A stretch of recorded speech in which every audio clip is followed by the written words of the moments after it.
I parked in a parking lot behind a church and I wrote a letter saying, I don't know how I'm going to do this. I have all this responsibility. I don't have the money to do this, but I have to do it.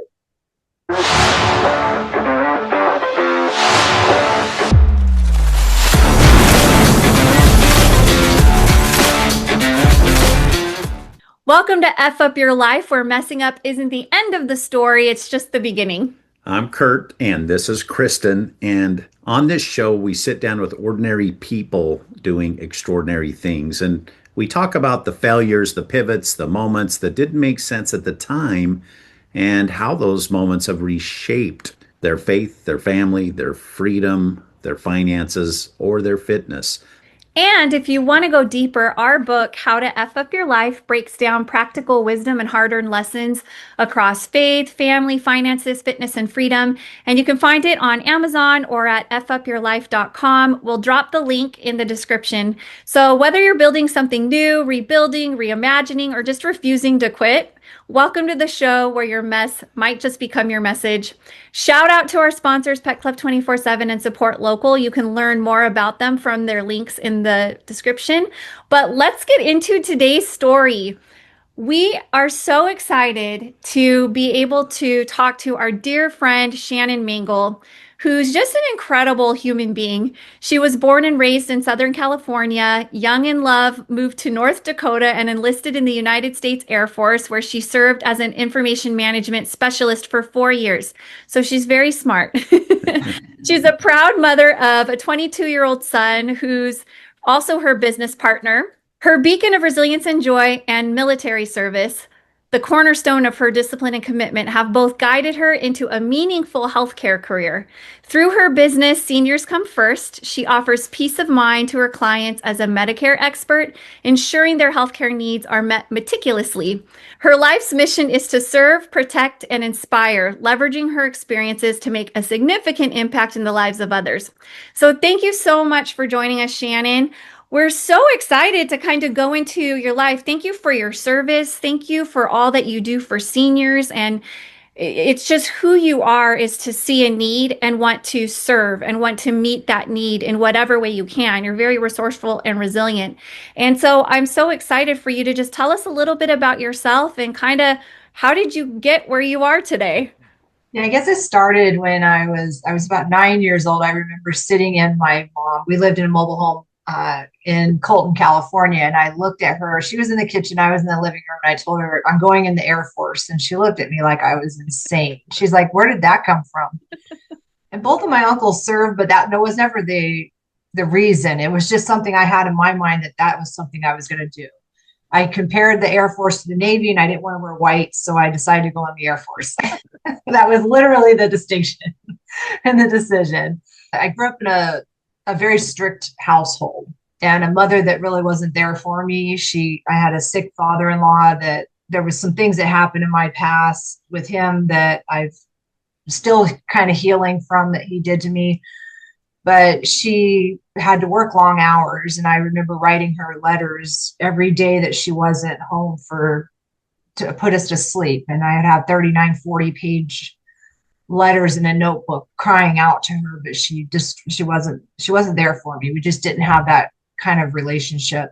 So as soon as I could, I fell in love. It was funny because my first husband I met driving down the street and Pacific Coast Highway, and he was sitting next to him. I had my sisters in the car, and my sister Tammy swore he was hitting on her, but I was driving, so I couldn't do anything. And he's like, just write this number down. So he calls my mom's house and he's like, yeah, the girl that, I'm calling for the girl that was driving. And my sister's like, no, it's for me. And we're fighting like, boom, boom, boom, boom, boom. And so we find out that, yeah, he's interested in me. So we were still in San Pedro. He moved to North Dakota, and I applied for the Air Force when I was 17. But there's certain things you can't do. Like you can't have flat feet and you can't be allergic to wool. Oh. And so when I went through my line of questions, I said, well, wool's kind of itchy. I think it's just an itchy material, right? Mm-hmm. But they said, well, then you're going to have a doctor. You're going to have to go to the doctor and prove it. And I said, I just wear white cotton socks underneath it. went to the doctor, got it, said, what are you talking about, Shannon? I'm not allergic to wool. So brought it back to the Air Force and they said, you said you were allergic to it. And they disqualified me. Wow.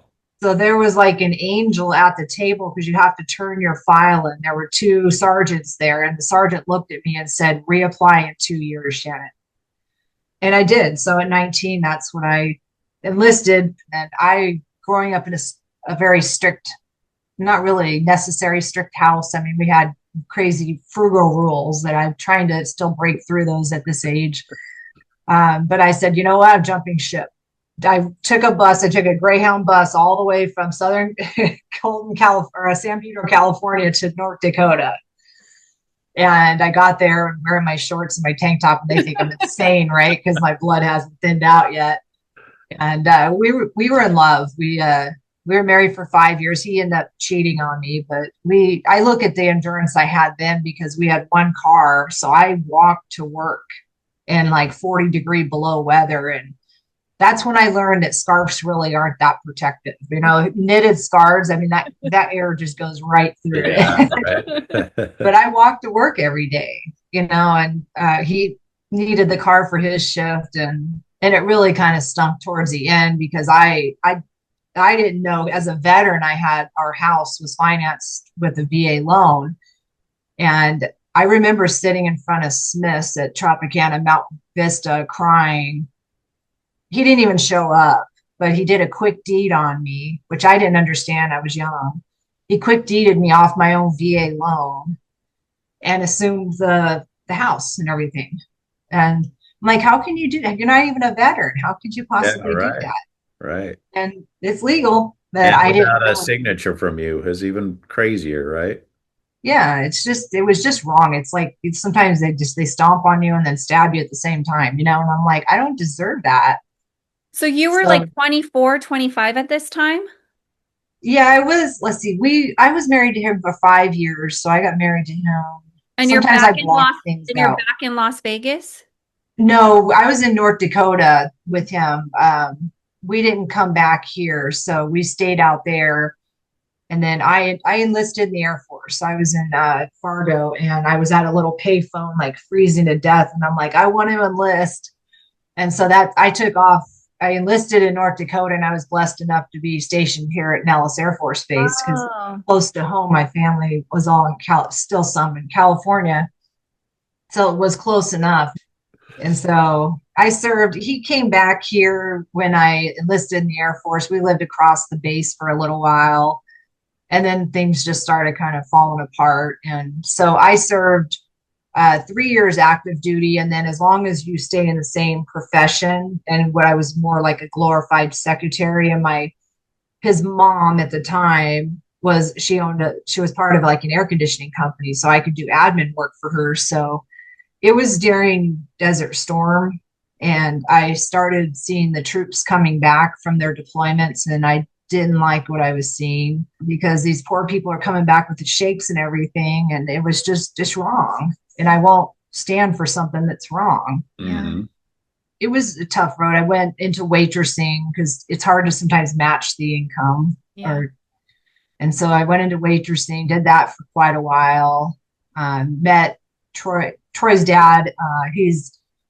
I worked at the Cheesecake Factory, so I met him there. I was a waitress, and he was the bartender, so I was the barfly.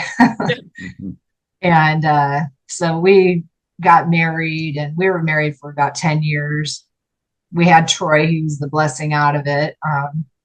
So I need to get out of the waitressing business. You know, one of my sisters is still in the waitressing business, and I'm like, you're 49. Like, what's the end game? You know, what's the next? You can't do that forever, you know? And, but I thought, okay, let me just start doing different things. So I worked for the Las Vegas Chamber of Commerce, and I was in charge of the second to highest level. So the board of advisors at that time, I would maintain their memberships, making sure they have enough benefits and everything. And then I went to the Las Vegas Rescue Mission because I felt like I wanted to give back. And it was John Fogel was a good friend of mine through the chamber. So he said, I've got this, I'm going to create this position for you, Shannon. So I was the assistant director of development, and I was in charge of all the volunteer program and the donations and everything. And historically, even now, I run into Bob Bruner, that was the executive director at the time. And he's like, we never had as many donations as we had as when you were in that position, Shannon. Like we were bringing so much water, and we were giving it to Habitat for Humanity for their workers that were out in the sun. We couldn't store it. And we were on 5 acres of land. We had plenty of storage, but even food, we were trying to outsource canned food because we couldn't keep up with the storage for all these donations. And I'm like, I'd rather have the abundance and regift it out than have the scarcity that we can't feed the people that are coming to us for food. And that was a great job. It's just, I know the founder of the Las Vegas Rescue Mission, and his principle was that we never accept state or government funding. It's all privately funded. And after I left, things started getting a little off track. There was some stuff that was happening with leadership. And when I used to do the tours for the Las Vegas Rescue Mission, and when they stopped letting single fathers go in there and stay with their families, and they started accepting state and government funding. So the requirement was, because it's a Christian-based organization, they would stay overnight, but they were required to go to church. And when they started accepting state and government funding, they weren't required to go to church anymore. And so that was, if we have one chance to touch their lives with them staying overnight, that's a simple requirement. So people started just kind of lounging around, and that's not what the rescue mission was created to do. Mm-hmm. So I left. I had an opportunity with a friend of mine. So she had a friend that needed like a person for her marketing job. Oh, she was a boss from the worst, absolute insane, crazy boss I've ever had. Oh my gosh, she was so, but I worked for her for like 2 years. And I remember one day I was studying I was learning some social media stuff, and it was a Monday. It was a Monday after Thanksgiving. I was sitting in my car because my mom was ailing in health. She since passed away about 4 years ago, but she needed a porta potty. And I'm like, I've never bought a porta potty. Like, I don't know where to go, Where to start. Right. So I'm like, I'll get it after work. But I called my mom, and my boss was there. She never came in before like 10 o'clock, especially on a Monday. And I'm like, something feels like it's up. And I told my mom, I said, just please say a prayer for me. And she said, okay, Shannon. She prayed for me. And I walked in, and they had packed my stuff up and said, here you go, where you're no longer employed here. And I was like, what am I going to do? I don't know what to do for work. I've always done waitressing, marketing stuff, but I don't have an outlet right now. And so I went on Indeed, and this insurance thing kept coming up. And I'm like, well, I apply 100% to anything I do, so I'll try it, but it's a whole mindset shift, which at the time I wasn't warned, or maybe didn't listen, but it's a whole thing when someone's telling you what to do all the time, and then you have to tell yourself what to do. Right. Mm-hmm. Yeah. I've been doing this this will be 8 years, and actually 8 years in January. So it takes more than 2 years. It takes, even still, I'm like listening to Brendan Burchard. It's like, if it's not on your calendar, you're not doing it. And I'm like, okay, yeah, still learning that lesson like 3 years later after having his program,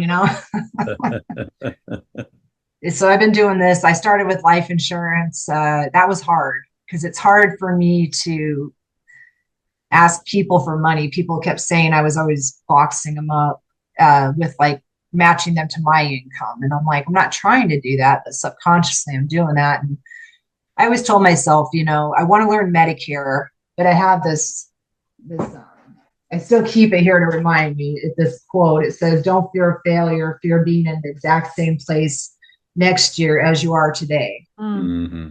And I always read that, and I thought, if I don't make this decision, that's where I'm going to be, still not really good at life insurance, and at least try to learn it. If it doesn't work out, it doesn't work out, but that's where I found my sweet spot, because I don't have to ask people for money, and I can serve them well. Mm-hmm. And it's a population that really needs help. There's a lot of things going on in the health world, and financial and everything. So it's a blessing to be there for them. I set myself up as an advocate for them. So if they have any problems and people aren't helping them, they come to me to help that situation move forward for them. So You, that's kind of my life there. you said something, I know you have insurance options for all ages, but you just said something that helps me to understand, like, even though you do have this available for all people, all ages, seniors come first. Yeah, And there was a really powerful reason why you prioritize working with seniors before anyone else, and you said it best, when you can advocate for them.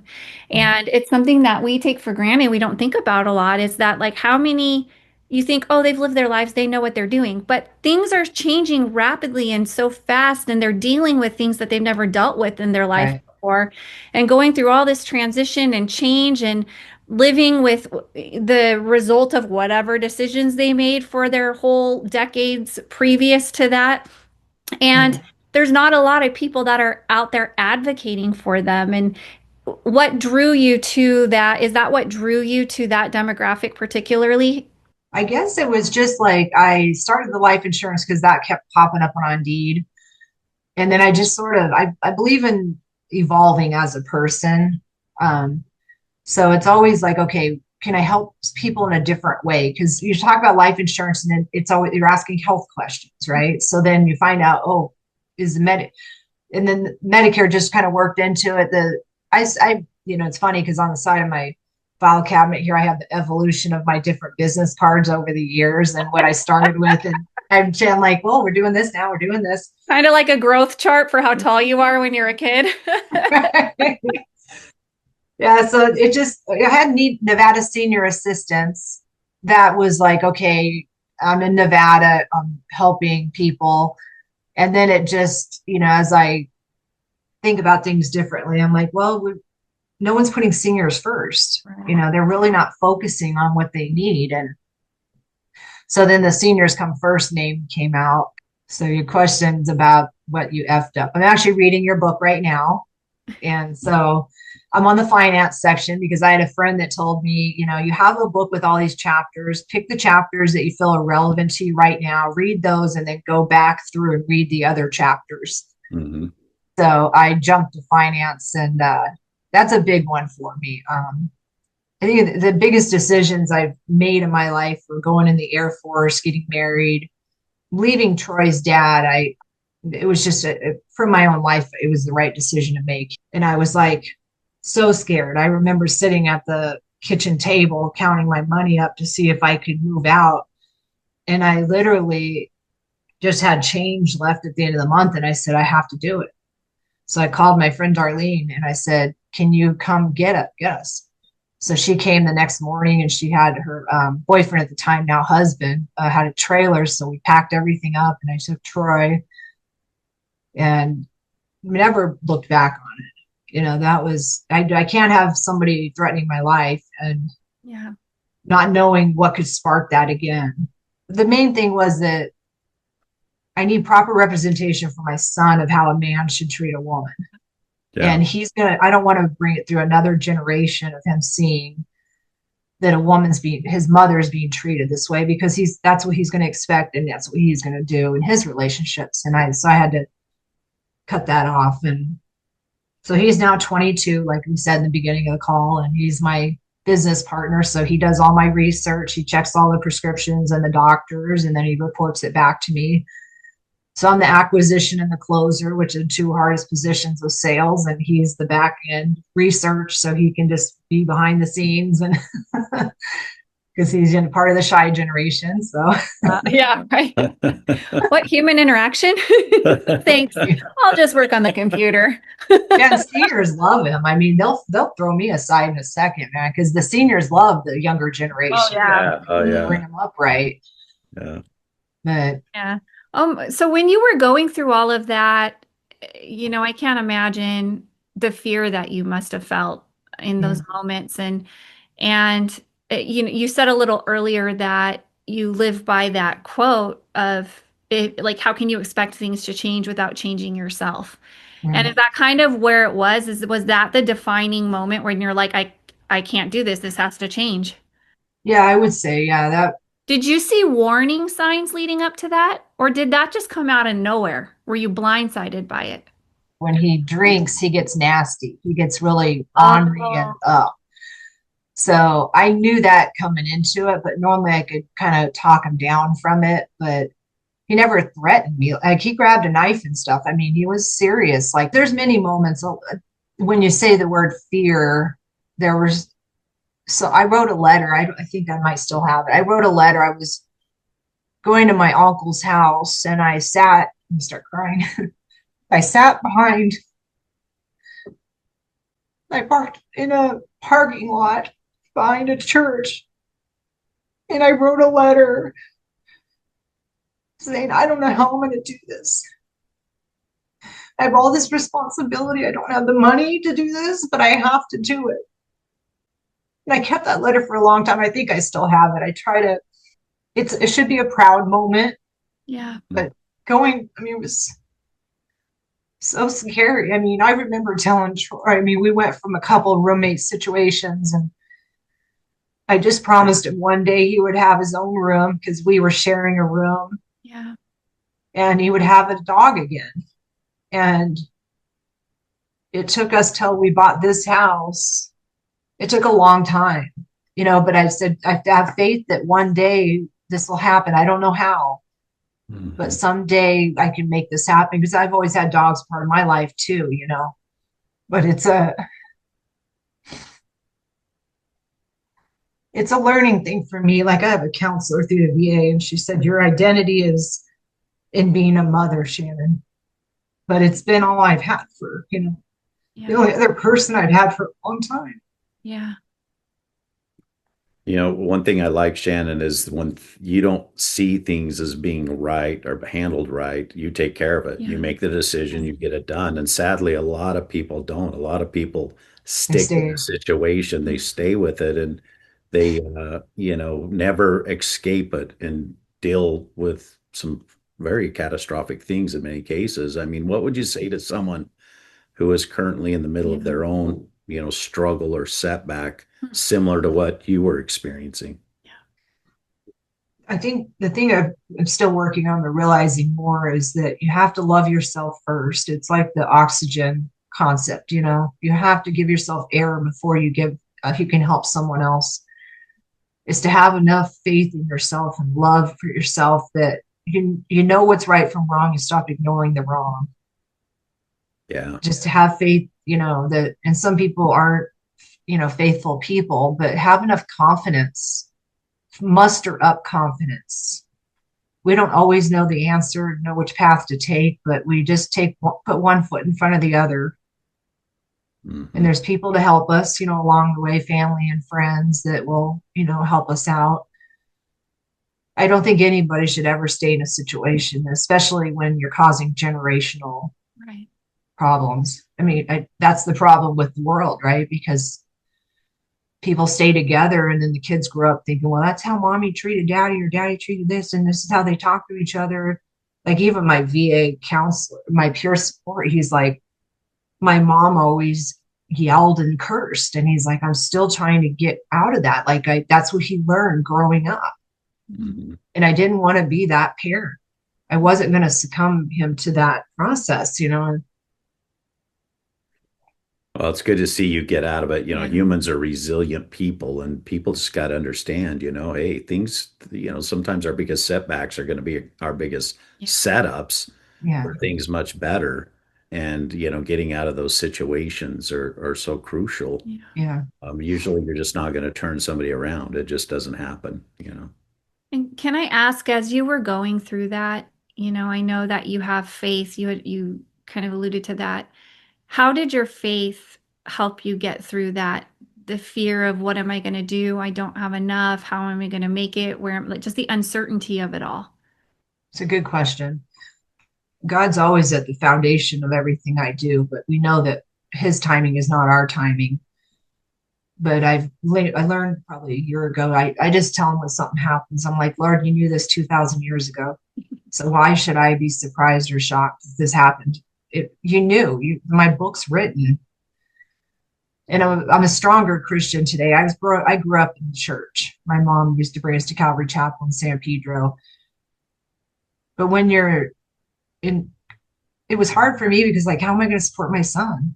But you just keep moving forward. Like I never thought, I always say this is God's house. Like people are like, it's not God, Shannon, you're the one that bought it, whatever. You know what? Because God directed me to it. He knew that it would be the perfect placement in the community. He provided the provision for it, and then rescuing Chip, our German Shepherd, was our first dog, and the trial of it, thinking we're going for a different dog, and then he comes in on the third round, and Troy's like, "Mom, this other dog came through," and I'm like, "I'm filling the paperwork out, man, for these other two dogs." But he was awesome. You put a leash on him, and they're little angels. They're always so supportive and always there for me. Like on my Sundays, they're always right there for me. You talked about it, and ever since you talked about this, I'm like, what was the worst rule that you faced Yeah. in living with your parents? And with those rules, you don't have to discuss them all, but what lesson did you learn, from those that you've made sure you didn't do with your child going forward? There's so many things. Like the biggest rule that resonates with me, and my son is, a consumer of it. This sounds like so silly, but a consumer of toilet paper. My God, this boy could. But she would have a rule, like you would have one for number one and two for number two. And if you broke that rule, like I was telling my friend last night, like in high school, my dresses had to be within an inch of my knee or I could not wear them. Mm-hmm. And she was always living like, scared and everything. But then I realized as I've gotten to be an adult that I'm kind of like living the same way a little bit. That's why reading your book is opening my eyes. Like I was looking at my spreadsheet for finances. I was doing it for a period of time, not religiously, but I haven't touched it since 2024. Mm-hmm. And so I opened it back up and I updated it and I asked AI, what column should I have in there? Where should I, it told me to break it into categories. Your book mentions that too. Mm-hmm. And it's like now, like I've been wanting to sponsor children through Compassion International. I had 4 children I was sponsoring, and I'm going to go back to that because that generosity is we paying ourselves first. And that's something I have troubles with because I'm always the one that pay the bills and then whatever left. Mm-hmm. Like I don't look at my bank account. People are like, what do you mean you don't look at your bank account? I'm like, because most of the time it's sad, but I've had carriers not pay me for my work, so I'm trying to get better disciplined at that. My goal is March 1st, and I like how I make these goals, and then all of a sudden that date's here. But I'm I meant it's like Monday or Sunday. That March 1st came fast. Yeah, just like January 1st, when you see this logo above me, they're gonna poke it right away. But this is my growth is becoming a registered Social Security analyst. So that's another way I help people. And that's another fear thing, because that's like, it's God driven. And I'm like, okay, now where's the plan? Like, okay, I passed the test. Now what's the plan? I think your son is making up for what you were unable to use when, you were in your mom's house. So you said he uses an abundance of it. He's probably heard your story and he's like, I'm going to make sure I make up for it. He has, yeah. That's so funny. Actually, a conversation we're going to have next week, yeah. But yeah, it's crazy how when you grow up, it's because a lot of your parents sometimes will tell you just stick with it, especially being a Christian. You're supposed to stay married. You've got to work it out, But the lesson I learned is get premarital counseling because we always get counseling when it's too late. But we need to know if there's red flags up front, in front of a professional. And guys aren't into that though. They're just like, yeah, I had this one guy tell me, well, I'm a good guy. I'm like, so you say? Like, I don't know you. I don't know anything about you. Say. Hey, we are. We're good guys. They're all good. They're all You gotta prove it to me. Oh, Shannon, we've had just the greatest time talking to you, and your story of resourcefulness, having nothing, and then just having to figure it out as you went, the resilience that you experienced, being responsible not only for yourself, but for another life, and having to Mhm. push through it and just keep going step after step after step, even though you didn't even know like what the end of the road would look like. You just knew you Yeah. just had to keep taking a step, and just the courage, Yeah. with all that uncertainty, to say, no, I have to, I must, this has to happen. And having that conviction and that resolution is so inspiring. And I know, it's so vulnerable to share these Mhm. moments in your life. And sometimes we look back on them, and I remember when I was healing from a lot of things, I was feeling a lot of guilt and shame, like looking back. But now when I look back in those same moments, I can see what God did, and I see how God brought me through. And now I look back and I see grace and I see mercy. It's going to make me cry. And I see moments maybe where I was hurting, but then I see what God protected me from. And I had to Yeah. go through that little bit of pain to be protected from a greater pain. Right. And so it's just a powerful story. Thanks for sharing it with us. You're welcome. Are there any other final words you want to say before we go? When I worked at the rescue mission, they told me that I should be like a speaker for women that are in domestic abuse situations and things. I think women have to stand up for themselves more, and it's self-respect, respect yourself enough to demand that respect from another, Mhm. and self-love, to love yourself. Like the one song is I miss me more. That's like my life. You know what? Because I'm not willing to give that up, because I do. You should miss yourself more, that the times and the things that you like to do. And it's always important to make sure you're in a safe place. And if someone's not creating a safe space for you, you really need to evaluate it. Yeah. Yeah. Yeah. Yeah. Good advice. Great Yes. advice. There any other final words you'd like to say before we go? No, I just thank you. Very inspirational for Mhm. people that are, challenged in those ways. Again, I love that you are one of those people that if you don't feel the situation's right, you take care of it, you get out, you make the decision. And Yeah. it's great to hear that. I think it's going to be great for a lot of Yeah. people. Yeah, absolutely. Well, thank you again, Shannon, for sharing your time with us today and for sharing your story with us today. We hope that a lot of people watching it will be as inspired as we are, and be able to draw strength from all of these lessons that you've learned through it. Now, if you want to follow Shannon and support her, all of her information to follow her, connect with her, support her is all going to be listed in the description. So we encourage everybody, please go check it out. Show Shannon some love as she continues to just grow and serve in all the many ways that she serves.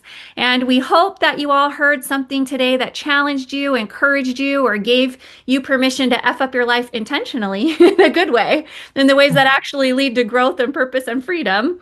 And we hope that you loved this episode. If you did, hit the like button and do us a couple of favors. First of all, please share this with somebody who needs to hear it. And then, secondly, comment, ask questions. We try to see all of them and respond to as many of them as we can. So, if you haven't yet, you can subscribe to the channel, hit the bell icon. And if you're listening on your favorite audio platform, you can subscribe there, tell somebody about the show, and leave us a rating. We would really appreciate it. But thank you all for joining us today on this episode. We'll see you on the next episode of F Up Your Life. But until then, God bless.